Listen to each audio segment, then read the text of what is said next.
LeBron James is at the 4.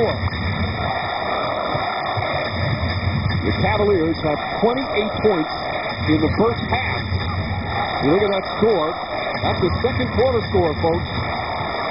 Pierce, good defense that time from James. We said earlier, it's been one of the lowest scoring playoff series in NBA history. That's continuing. James to the basket. This is the problem for Boston. They too have downsized, so they don't only have one big man to block shots as James goes to the rim. Rondo almost getting that offensive rebound. They'll go down the other way. Now, despite all the problems shooting, 33%, you're only down by 10, despite the struggles offensively.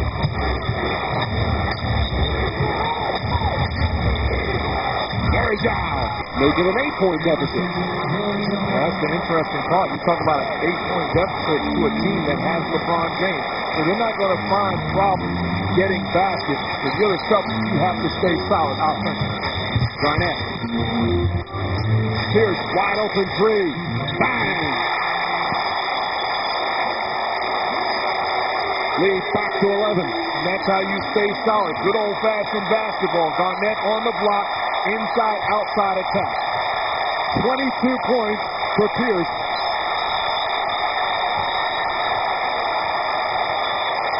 James. Back out Zerbiak. Shot clock down to 3. Garnett. Mark, took it away. Here goes Garnett. Up for the layup, and he fouls. Hard foul from Zerbiak, but a clean one. And Garnett goes down. He'll shoot 2.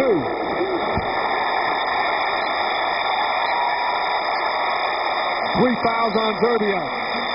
Hey, this just in. Kevin Garnett is the defensive player of the year in basketball. Does a good job defending LeBron James. Then Zerbiak, the same thing. Puts the ball on the floor. Good hard foul by Zerbiak. But the energy and passion defensively of Garnett. To me, to be consistent, that's a flagrant foul. You think so? Without question.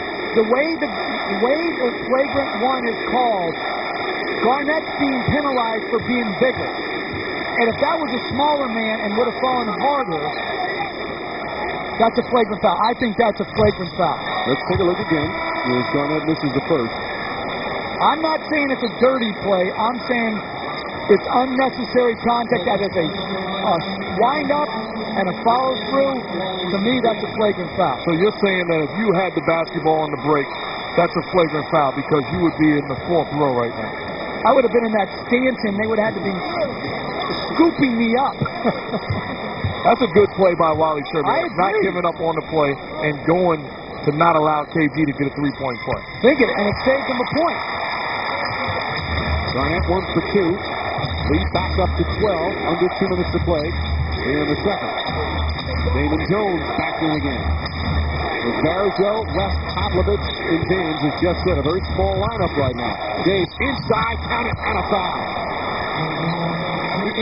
When you see him make plays like that, it's like you feel he can do that every single time. He's so powerful. You talk about strength and ability and high IQ. He understands he can explode, but uses the basket as a shield, eliminating the shot-blocking ability of KG. Goes to the opposite side, keeps him on his hip, and finishes. He has 20 of their 34 points. And if I was Mike Brown, I'd be very tempted to start the second half small.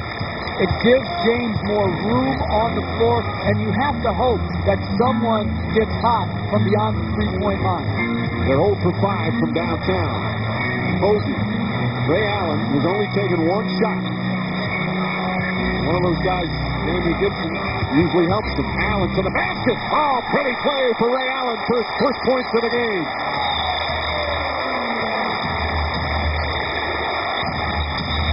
They have smothered him on defense as Garnett reached some seconds along the sideline. Don't forget, coming up at halftime, Stuart Scott, John Barry, and Michael Wilbon, the T-Mobile halftime report, a preview of the great game tomorrow on TNT, Spurs and Hornets. Interview with Chauncey Billups, who's perhaps watching today, waiting to see who his team's going to play. And then John and Mike's Day 5 playoff plays. Pavlovich, Jones, 3-pointer. That's good. Big bucket there for Damon Jones. When you look at Damon Jones, very similar to Eddie House offensively, a knockdown shooter that always feels like his next one is going in. He's getting that man's minutes. That's their first three-pointer of the half.